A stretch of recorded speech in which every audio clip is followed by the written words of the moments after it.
CGO কমপ্লেক্সে উপস্থিত হলেন জীবন কৃষ্ণ সাহার পিসি মায়া সাহা। ইডি তলবে সিজিওতে তৃণমূল কাউন্সিলর, সাঁইথিয়ার 9 নম্বর ওয়ার্ডের তৃণমূল কাউন্সিলর তিনি সিজিও কমপ্লেক্সে উপস্থিত হলেন। আমরা কথা বলবো, টেলিফোন লাইনে রয়েছে আমাদের প্রতিনিধি সন্তোষ ঠাকুর। সন্তোষ, কি কি বিষয়ে জিজ্ঞাসাবাদ করা হবে কি জানতে পারছো? দেখো, তোমাকে জানাবো, নিয়োগ দুর্নীতি মামলা গ্রেপ্তার বিধায়ক জীবন কৃষ্ণ সাহা গ্রেপ্তার করার পর যে দিনটা তাকে তার বাড়িতে ইডির আধিকারিকরা গেছিলেন, সেই দিনটা তার পিসি মায়া সাহার বাড়িতেও গেছিলেন। তিনি 9 নম্বর ওয়ার্ডের কাউন্সিলর এবং তার বাড়িতেও জিজ্ঞাসাবাদ করার পর তার বাড়ি থেকে একাধিক ডকুমেন্ট তথ্য বেরায় এবং জমির সংক্রান্ত তথ্য বেরায় এবং পাশাপাশি তার দুটি যে ফোন, সে দুটি ফোনও বাজেয়াপ্ত করে ইডি আধিকারিকরা। আজ তাকে ডাকা হয়েছে সিজিও কমপ্লেক্সে, সেখানে তিনি এসছেন মায়া সাহা। তাকে ইতিমধ্যে জিজ্ঞাসাবাদ শুরু করেছে ইডি আধিকারিকরা।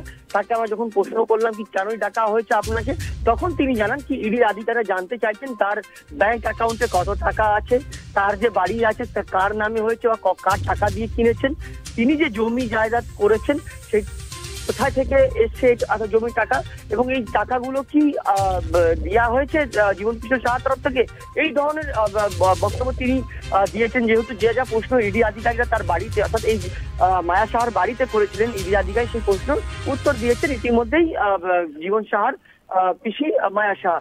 সেই সময় তিনি জানান। সন্তোষ, আপাতত ধন্যবাদ তোমায়, তুমি নজর রাখো।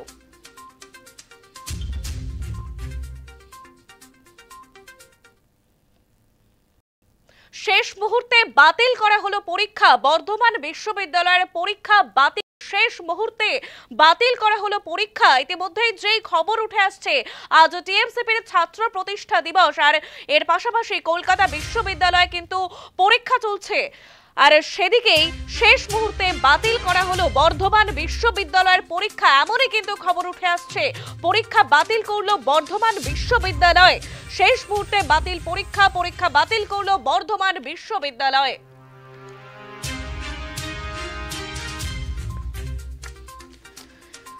যে খবর উঠে আসছে, ইতিমধ্যেই কলকাতা বিশ্ববিদ্যালয়ে পরীক্ষা হলেও পরীক্ষা হলো না কিন্তু বর্ধমান বিশ্ববিদ্যালয়ে, শেষ মুহূর্তে বাতিল করা হলো পরীক্ষা।